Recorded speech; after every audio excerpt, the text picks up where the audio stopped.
So let's get back to this living hand, where we're talking about Thomas McLean, or he usually goes by Tommy in the play. Yeah. Speaking about him, he's a composite character, is he not? I think he's the combination of a news report that you sent around, as well as maybe something from your childhood. Well, I mean, the character is based upon a boy that I knew growing up, and he was this short, runty kid who had health problems. His youngest sister, when I was like 12, she was 11, and we fooled around in this neighbor woman's pool. Um, and it sounds like there's an old roundup going on. There is. Yeah. So I decided it would be interesting because one of the things that I want to do with some of these characters is I don't know what happened to the real life people. So if I find something interesting, like with the Morgan sisters, as I said, the real life Christy Morgan probably didn't end up in an institution. She was anorexic for a while, but she seems to have straightened out. Well, I just don't want to write a play about the kids that I knew when they were kids. Kids are fairly boring. So projecting out, this guy would probably end up somehow being crippled, somehow being bitter and whatnot, and then he goes postal or whatnot. But does he really go postal in the end? We don't know if if his if this is just a fantasy. You know, is his being in, and the play opens with him, you know, being taken to a jail cell, and the cop, you know, and he kills first 7, then it's up to 12 or 13 people, and apparently all of this seemingly ridiculously was triggered by something that the character of Danny Wagner and his friend Scoey Gunwald did as children, which was shun him. And apparently he also has some sexual hang-ups about his younger sister, and in real life the real Tommy also, when it came after me for having screwed his sister. But anyway, that's another story. But and he's got enough tears to fill the Nile. Yeah. Constantly crying. Yeah. As the cop sort of reminds me that how the beginnings of it, at least, reminds me of sort of like a Kafka novel, and then it develops into where it isn't. Kafka books, they're always ambiguously whether they're guilty or not, you never can sort of discern. But this one, he comes right out and shows the reality for what it is.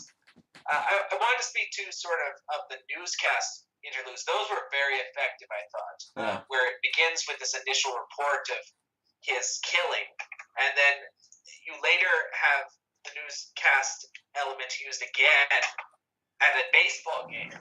You know, the time where it all began or something. Well, yeah, this is the kid that Tommy was based on was small.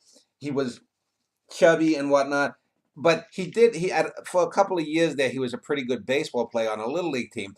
And so I used this real life. If you look up the character Jerry Gerard was a real life New York sportscaster on Channel 11 New York, WPIX. And if you Google him, there's maybe 10 or 12 clips of him, and he's quite funny with his quips. And so, you know, I have what would happen if, like, Tommy, as a kid, you know, somehow he wins the game. Somehow, I forget what he does. He either hits the ball or gets hit with the ball or something, and he becomes an unexpected hero. And he's being interviewed by this New York real life sportscaster as if he did something great, and this is the highlight of his life. And then lights play out. Sibelius, I used, for example, Jean Sibelius's Finlandia. If you listen to that, it's a very overblown kind of thing. So this is Tommy in his absolute glory. And then the next thing, he's back in the prison cell, and he's crying and he's raging and he's screaming Danny Wagner's name again. And Danny comes to torment him somehow. And there's another voice. And so we don't know really. It probably is. I was going in a sense with American Psycho thing, Bret Easton Ellis, that very overrated and not too good book. The thing, though, a lot of people don't get about that is if you actually read the book and you see the film, The guy never kills anyone. It's all in his mind. So I thought this might be an interesting thing to leave it open. Is Tommy's so-called crimes, is this just him self-aggrandizing himself again because he's stuck in this wheelchair or his job? He's got this high-paying job apparently, that's a government giveaway, and yet he goes, he goes apeshit over it, and so we end up with Tommy looks about at the audience. Then we get the Keats poem again, and then he's looking at his hand again. And there are three consecutive loud sounds because there's been glass on stage, the mirrors, and they all sort of shatter. And so it's deliberately making fun of sort of this melodramatic 1960s kind of thing. This could Tommy in a sense is sort of a young white male version of Joan Crawford. If you've ever seen any old Joan Crawford films, she always plays these psycho kind of characters from the 1960s in these B movies. And Tommy would seem very comfortable in such a movie.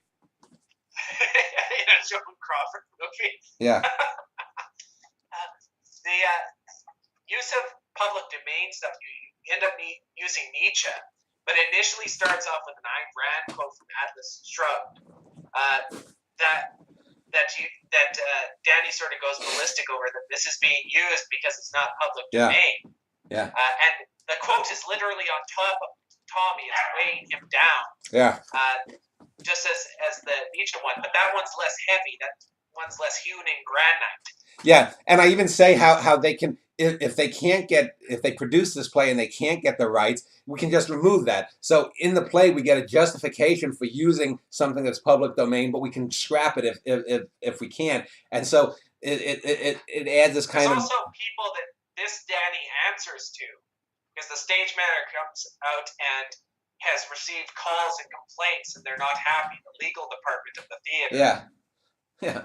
So yeah, and that's something that can be played around with by actual theatrical stuff, and there's certainly a fantastical element.